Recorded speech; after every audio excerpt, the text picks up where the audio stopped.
other than the applicant or the representative wishing to speak must register and submit the registration slip to the zoning administrator at this time. Following the hearing, we will conduct our monthly business meeting, at which time we will vote on the applications. You may stay and hear how the applications are decided, or you may leave following the hearing. The applicant and the town board will be sent a copy of tonight's decisions. Any other person wishing to receive a copy of the decision can sign a sheet at the table in the front of the room. Those of you wishing immediate knowledge of the outcome of these proceedings may call the county zoning office tomorrow morning. The procedure we will follow for hearing each application is this. After each application is read, the applicant, their agent, or representative will be asked to present their application, followed by any questions or comments from the committee. Then all correspondence will be read. Then others in favor will have a chance to speak. Anyone objecting will then have a chance to speak. I will then ask for a summary of the committee's field observations and any staff comments. Finally, the applicant will be allowed a chance for a short rebuttal if they wish. Anyone wishing to speak should use the microphone in the front of the room, state their name, and direct their comments to the committee. I ask that all testimony be kept brief, no more than 5 minutes, and to the point. If you are testifying as a nearby landowner, please tell us where your property is located relative to the subject property. Tonight's hearing will be recorded, and the recordings will become part of the record. Comments that are based on hearsay or secondhand information, as well as slanderous or prejudicial remarks, will be ruled out of order. The committee has looked at all of the properties, and the record will reflect these observations.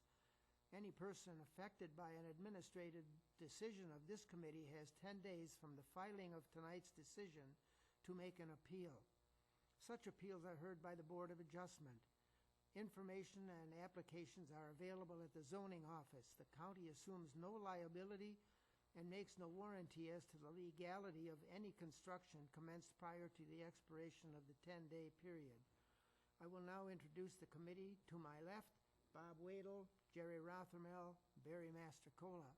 And to my right is the zoning administrator. What's her name? Yeah, what? Terry Dopp. Terry, I know that. Terry Dopp, Puckstead. Okay. You are. Oh, yeah, I am Fred Gellerup. Forgot that for a moment, but I recovered. Just the first application.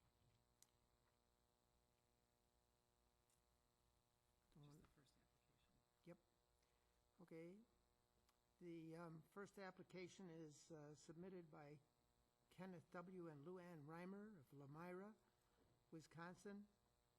They have made application for a zone change in accordance with sections 58 through 131 through 138 and 58 through 511 of the Washoe County Zoning Code from RS 20 residential single family 20,000 square foot minimum area for unsewered areas to RS 10 residential single family 10,000 square foot minimum area for sewered areas for the purpose of creating two residential lots being 18,774 and 19,201 square feet in size within the shoreland area. The location is an approximate .87 acre parcel of land within lot 1 of certified survey map number 4903 being part of the government lot number 1 section 32. Town of Mount Morris, Irrigami Lake, W 6843, Chicago Avenue. The applicant here? Would you come up to the microphone and tell us what there is you want to tell us about this application? The application is to split up the lot because I have the lot across the road, and within the next 3 years, I'm thinking about selling my house that I'm sitting in and possibly building across the road, and that I have access to the lake. We're not going to be doing any building on this property, not at all. If it ain't building, it will be across the road in the future.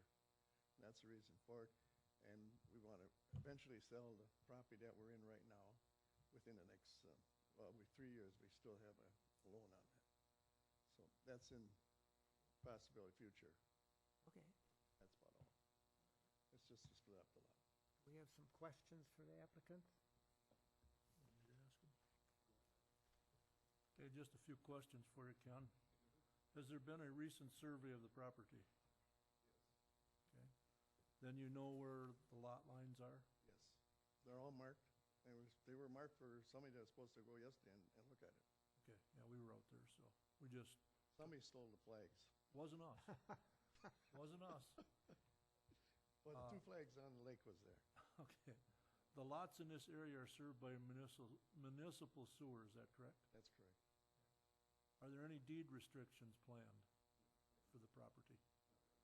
Okay.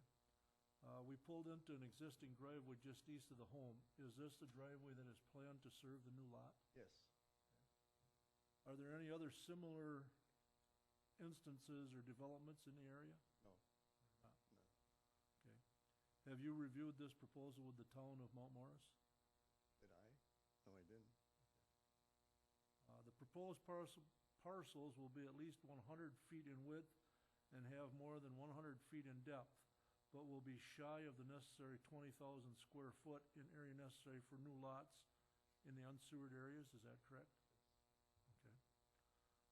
There will be one parcel with existing home and boathouse, and the other will be vacant other than a storage shed. That's correct. Have you looked at applicable setbacks and will you be able to meet those with any new construction, but you're not gonna build, you said? Okay. Are you aware of the surveying requirements for this lot? Not. Check with zoning for. Okay. Are you aware that if you put another parcel, you will need a property addressing and a driveway spacing requirement? Yes. If an approval is granted, when would the certified survey map be done and recorded? Come up here and talk to them about it, or who do I go to on this? In order to create parcels, you do have to have a certified survey map drawn up. Okay. You have to talk to a surveyor. I'm trying to think, have you had one that's proposed? You just have a sketch? No, I only have the sketch of the lot. Oops, 'cause that's all I have. Yes. Oh,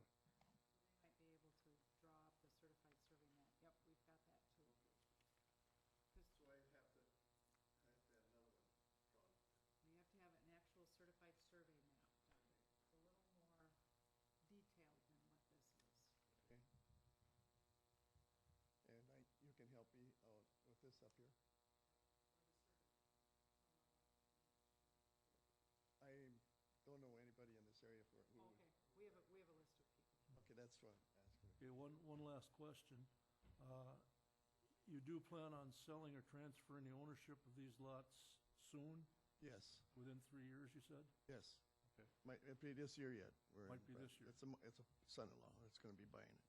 Okay.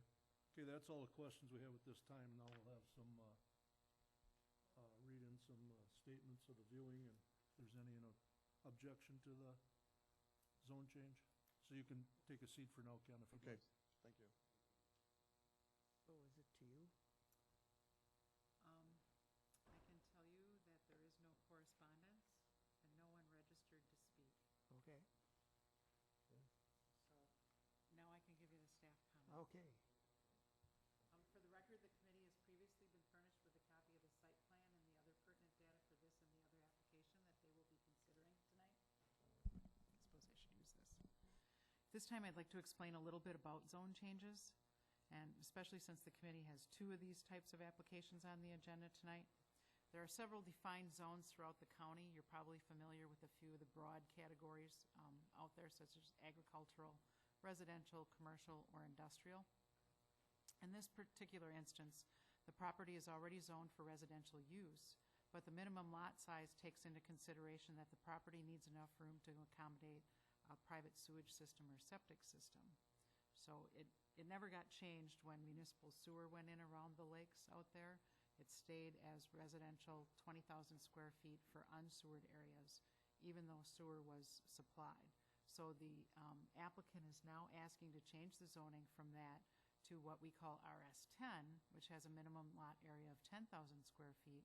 Since you don't have to worry about trying to get a septic system in, you can usually get by on properties with smaller lot sizes. All the other requirements of the zone will be met, including minimum width. And it appears that there's adequate room to place a home. When you create a residential lot, you want to make sure that you can get a residence on it, because that's one of the first uses. So whether you build on it or not, you still want to make sure that there's room to put a house.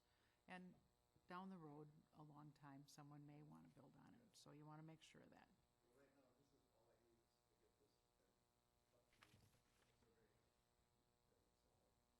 Well, we have to approve it first, so we're not quite there yet. And then I'm going to explain a little bit more about that process yet. Yep. So it is the landowner's responsibility to provide the information to the committee that shows this change in the underlying zone will mean that the property is still in keeping with the area. It's not detrimental in any way, and that the resultant lots will still be good neighbors and remain in keeping with the existing land uses. Keep in mind that a zone change is a permanent change to the property, and that by changing the zone, you are likely changing not only the minimum lot size, but also what may be permitted on the property. In this case, it's really not a lot different. It really does have a lot more to do with the lot size, but generally zone changes are that way. And because it's permanent, the review standards are quite high, and applications for zone changes are actually reviewed by 3 bodies. The first step is tonight, after the public hearing. The Planning and Zoning will make a recommendation on the application. That recommendation will go to the full County Board of Supervisors at their next meeting. And then finally, the Town Board reviews the application. And in order for the zone change to be complete, it must be approved at all 3 levels. So here tonight, Planning and Zoning, County Board at their next meeting, and then finally at the Town Board level. When the committee visited the property, they noted there appears to be adequate room to build a home, and that visibility is good at the driveway location. There was an existing driveway. There really wasn't any concerns. And that's it for my comments. Okay, Ken, do you have any further things to add? Rebuttal? Okay.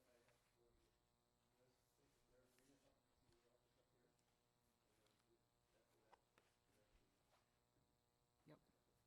Yep. Yep. And you'll have time to get the survey map done too then.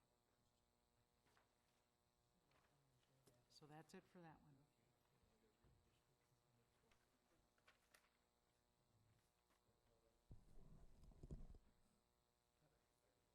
If you'd like, or you can stay and wait for a decision from this board.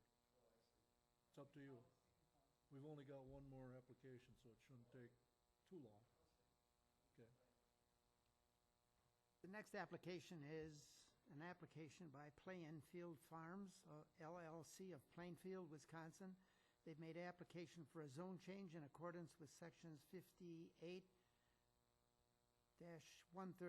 through 138 and 58-721 of the Waushara County Zoning Code from the AG General Agriculture to CS Commercial Service to conditionally establish a nonprofit religious retreat with placement of 6 park units and a conference area utilizing an existing 70 by 40 barn. Location is an approximate 1,300 by 2,000 foot portion of an existing 80-acre parcel of land, being the east 1/2 of the northeast 1/4, lying west of 3rd Avenue and south of Alp Avenue, Section 8, Town of Plainfield, N6789, 3rd Avenue. The applicant would please come forward and give us the rundown on what your application is about. Oh, again, And your name, state your name. I'm Jesse Urban, representing Plainfield Farms. And Plainfield Farms, I'm part owner in that with my wife, and then Dan and Cheryl Urban are another third, and then Tricia Anderson and Brett Anderson are the other owners. And what we'd like to do is take a portion of land that has been zoned agricultural change it to commercial service so that we can host pastors, missionaries, their spouses, and staff for religious retreats on the property. So in that, what we would like to do as Plainfield Farms is rezone the land, develop it so that it could hold these park model cottages, and then we'll lease the land to Be Still Incorporated, which will be the actual retreat. And then Be Still will actually purchase the park model units and have those professionally installed on site, provided by Plainfield Farms.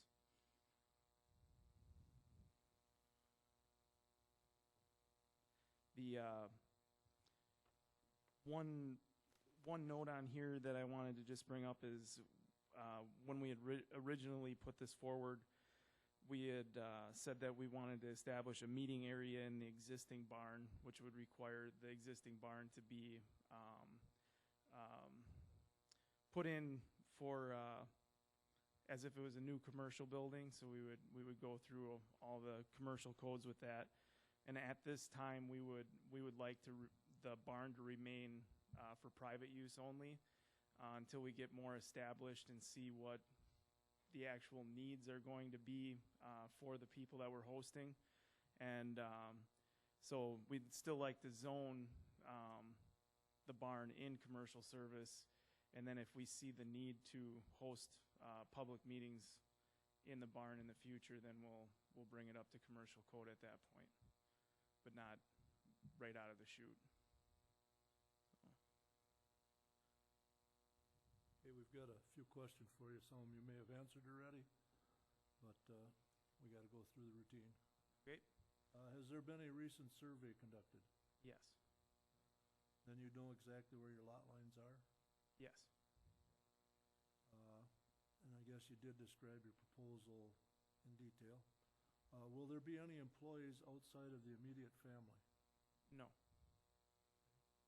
How many people will be capable of staying at the property at any one given time when it is fully developed? Fully developed would be between 20 and 30. We're focusing on 20 and less. What sort of traffic will there be, and what sort of parking will you need? Traffic, we see, we have proposed in our budget having 25 events a year, so small events, groups 20 and under. So although the camp will be, or the retreat will be open all year round, we see this getting main traffic in the nicer months of the year, so in spring, fall, summer. So the day-to-day traffic is going to be, we foresee 1 to 2 couples staying there at like week-long retreats, and then they'll be at full capacity 25 times throughout the course of a year, that we would have up to 20 vehicles that would be coming and parking in our facility. And we had on the site plan, we show an area reserved for parking that needs to be further developed to hold all the vehicles. Is there an advertising sign being planned? My understanding is we can't have a fixed sign on the property. We were looking at incorporating a portable sign so that people know where to turn into the driveway when there's an event. So kind of a marquee, I guess, when we're having an event. Are you aware of the state building codes and the other state requirements, and will they be met? Yes. How much filling and grading do you anticipate will need to be done in association with the new construction for these units you're going to put in? Since the units stay on their triaxle frames, we'll be able to put the concrete slabs at grade and then block them from there. Okay, what sort of sanitary facilities are you planning? I know you told us yesterday what you had in mind, but tell the whole committee here again. Sure. So, we had soil analysis done, and the site, it'll be confirmed tomorrow. I just found out today that it needs to be, where the soil sampling was done needs to be confirmed by someone in the county, needs to witness it. So they're gonna redig the site where the conventional septic is mapped out, but the soil analysis that has been done, we'll call it preliminary at this point, shows that the land perks for conventional septic to be put kind of in the northeast portion of the proposed change in zoning. And we plan on having, since there's 6 units, we plan on splitting that into 3 and 3. 3 units running to one tank, 3 units running to another, and then going with a forced main out of those 2 tanks to a 3rd tank up by the conventional system that would distribute it into that system then. Are there any other additions or buildings planned other than what you've indicated on the site plan? No. You told us this yesterday, but I guess just refresh the committee's minds again. What sort of activities will your guests participate in? Sure. We're going for a regenerating retreat, kind of a serene atmosphere. So we're inviting our guests in to get away from the noise every day. We've got walking trails that are cut throughout the land that Plainfield Farms owns. So there's roughly 160 acres with lands cut throughout and then multiple wildflower fields. And so our guests will be able to walk those trails. There'll be, we plan on having like park benches and picnic tables set up in different prettier areas. And then we also are looking at having electric vehicles to use, so electric golf carts to get from the parking area to their units on the trails, and then segways as well, but no motorized vehicles.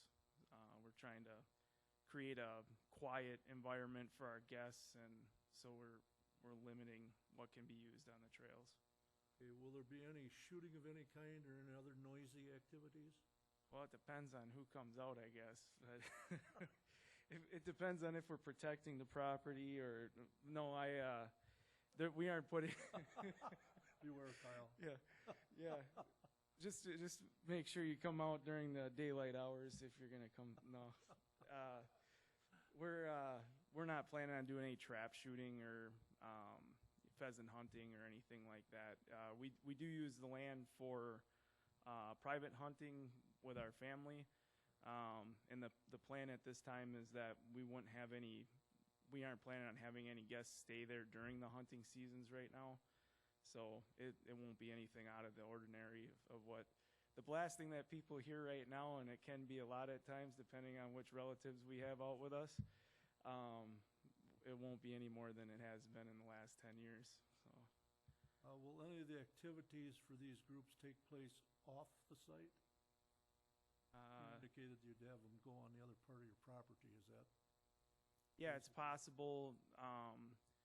The guests staying at our retreat, if they're taking part in, if they happen to take part in a conference or something going on at another area, they could be coming to and from the retreat to go to that other area. Are you planning a new driveway, or are you going to use the existing one that we drove in yesterday? The existing. Will you need a new fire number for these units? I can't honestly answer if I don't know the answer to that. If an approval is granted, when would you make the necessary improvements and start your operation? We'd like to start next week.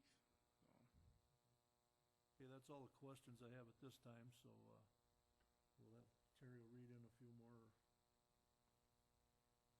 items if you want to take a seat. Okay.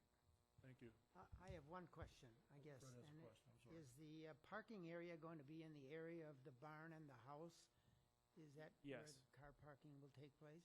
That's the plan, yep. And so there will be transportation provided out to your units where people will be staying?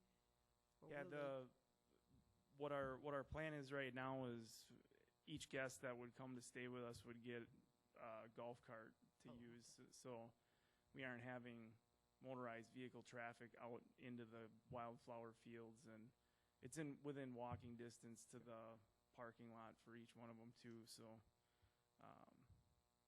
either one that they would Okay. choose. That's good. All right, Terry, we are looking for some comments from the staff. Well, first, we're gonna start with correspondence. Oh, yeah, we got we did. correspondence. We did receive one letter. We actually received the same letter twice. It's exactly the same letter.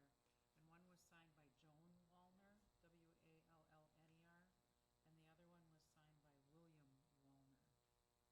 We received a faxed copy from Joan, and then we received hard copies tonight because they had given them to Jerry. So I'll just read, it's the same letter, so I'll read it. To the Waushara County Zoning and Land Committee, reference the zoning meeting to change zoning on land of Plainfield Farms LLC. And there's a property description, and it says, Dear Zoning Committee, sorry. I received a letter concerning a zoning change on property adjacent to my property. I have several concerns. I have encountered non-authorized persons, hunters on my property numerous times. The persons thought they were on Plainfield property. My 11-year-old grandson and I and other young hunters frequently use my property to hunt and maintain the trails we have for family use all year long. I am concerned that the people using the facilities will not have good knowledge of the property boundaries as I have experienced in the past with the Urban's guest hunters. The proposal in the last paragraph on the first page also states, in the event Be Still retreats will be resolved, the park model RVs will be sold and money from the sale donated to a similar charity. My concern is that instead of a religious retreat, this will turn into a camp for numbers of unknown persons if the projected proposal never comes to agreement. The property owner wants you to approve a zoning change when there is no agreements in place for the land use, only speculation on how the land will be used. In the meantime, he can use the land once rezoned for any number of reasons, including setting up campers and using this space as a personal campground. I am concerned that this retreat will not develop and that the rezoning will allow this property owner to use this area to house campers or hunters for hunting seasons without restrictions, adversely affecting the neighboring properties. I would ask that conditional restrictions be placed if a zoning change is made, including the rezoning is only acceptable for the purposes described in the proposal sent to this committee.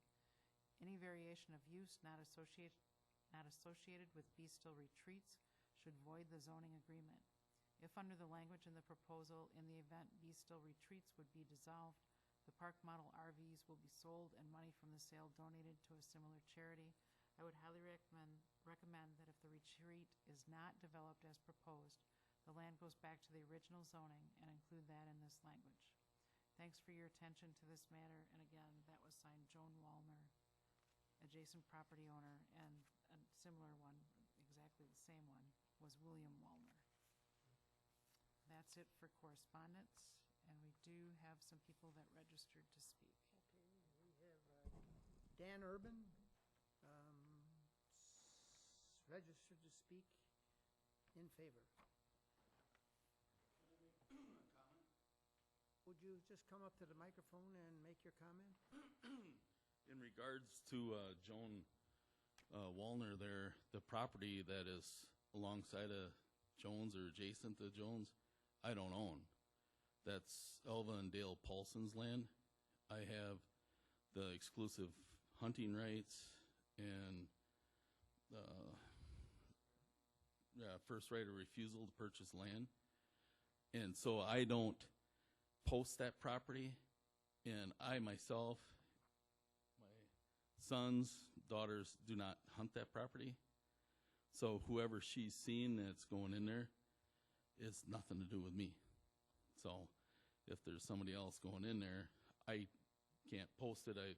And if you're aware of anything to do with the Hammerstroms and the Paulsons, they're naturalists. They did not want anything. You couldn't even cut a twig on that property, and I honor that.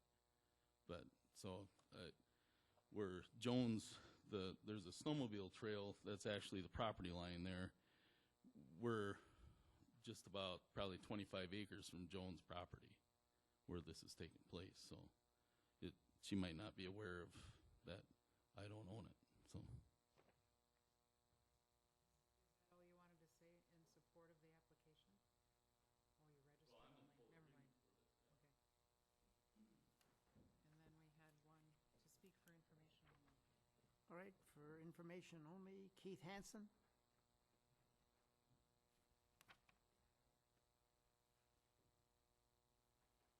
Hi. We have the property next to Walners, my wife and I. We've owned the land for 15 years and just recently purchased the house from the estate of Robert and Annabelle Allison because they passed away. And I just heard about this morning, actually. And so it is kind of a fact-finding mission for me. And I wouldn't say I'm totally opposed to it. The only questions I have are if down the road there was something said in the letter about if it was to be dissolved. We don't know. Obviously, we wouldn't know who would purchase it, but could it, at a later date, could it be turned into a pub or something like that?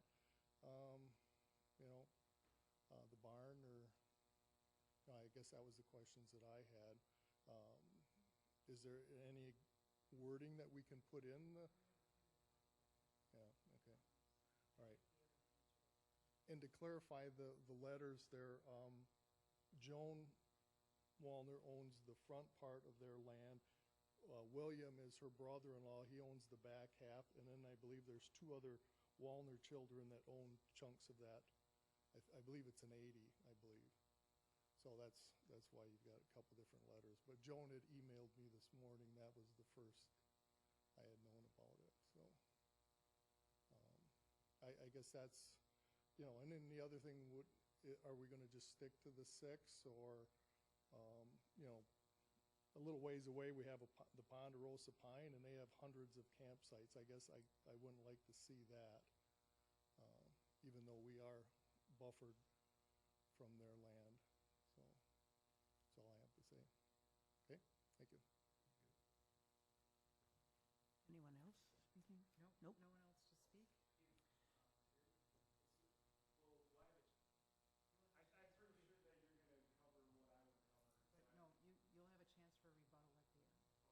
So sit tight, make notes. I'll talk first and then you. So this is another property that the committee looked at, obviously, and has looked at the record, visited the site. Oh, yeah. Thank you. One of our mics doesn't work, so we're swapping. And I'm going to talk a little bit more about zone changes and the uses that may be permitted under them. We talked about all defined zones that have uses that are permitted outright, such as building a home in the residential zone, like the previous one, or you can have a barn and a farm animals in the ag zone. In addition, there are uses that may be permitted provided certain conditions are met. Those are called conditional use permits or special exceptions. And tonight we're looking at changing the underlying zone from ag to residential. That's what the request is. But it's also to allow a resort or retreat as a conditional use within that zone. Resorts or retreats are not permitted in the commercial service zone. So this is kind of two applications rolled up into one. And the permitted uses in the commercial service zone are fairly limited. They are bed and breakfast establishments, boat sales and service. Don't ask me why that one's in there, but that one is. Club or lodge, and certain types of commercial signs and public swimming pools. Those are the only things that are permitted in the commercial service zone. Anything else in that zone is a conditional use. So the resort or the retreat is a conditional use. So you can see that the underlying zone is pretty restrictive, and then we're also looking at getting that approved along with an approval of a conditional use permit. So it's really two in one. So if this were to cease operation, it could only be another resort like this, and there can be conditions put on that. It can't turn into a pub, you can't do those kind of things because it would require another public hearing. And quite honestly, a tavern would probably require another zone because it's not a commercial service zone, even listed as a conditional use. Now I'm going to talk a little bit more about the conditional uses. So those are uses that may be permitted, provided that certain parameters can be complied with, so the use remains in keeping with the surrounding uses and area.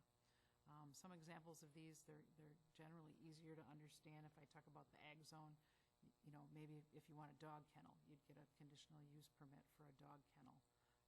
Unoccupied storage of a travel trailer on vacant property, gravel pit, home-based business.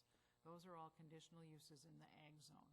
They're not permitted. You have to go through a public hearing, and conditions are placed on them so that they're kept in keeping with the ag zone permitted uses.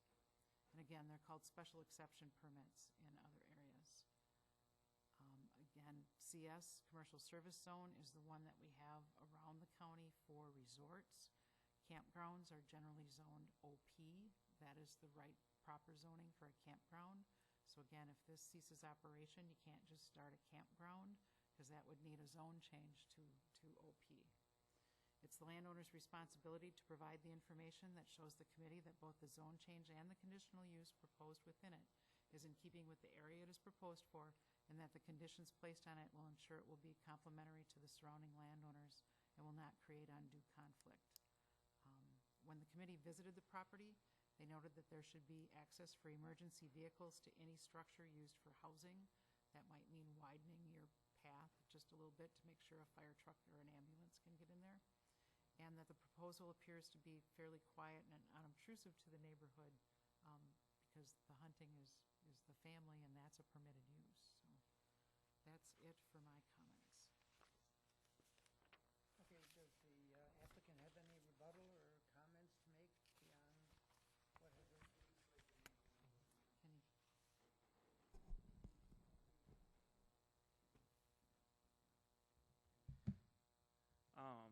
I just kind of wanted to clarify the difference between Plainfield Farms and Be Still.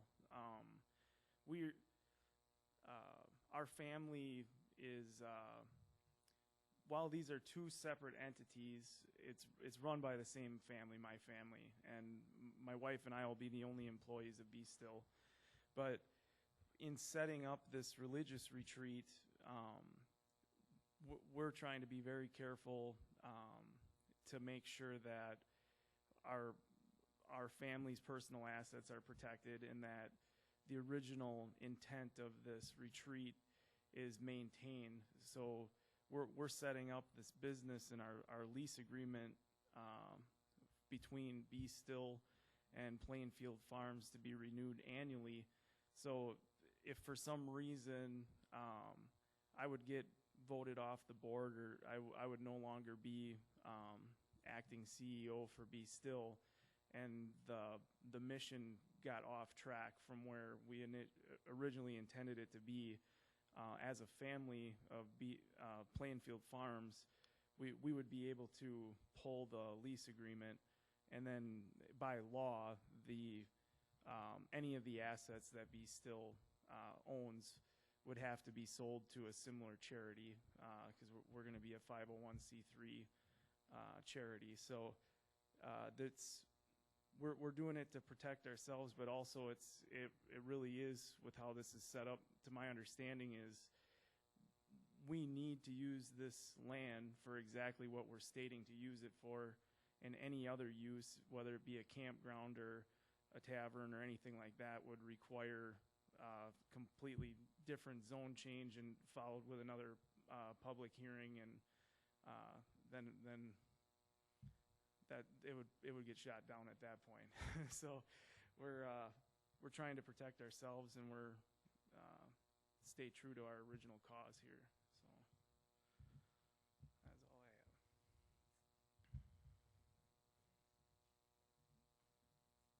so Who that's has the to end know? of the public hearing. Okay. That ends the public hearing. We will now go to a business meeting and vote on these two applications.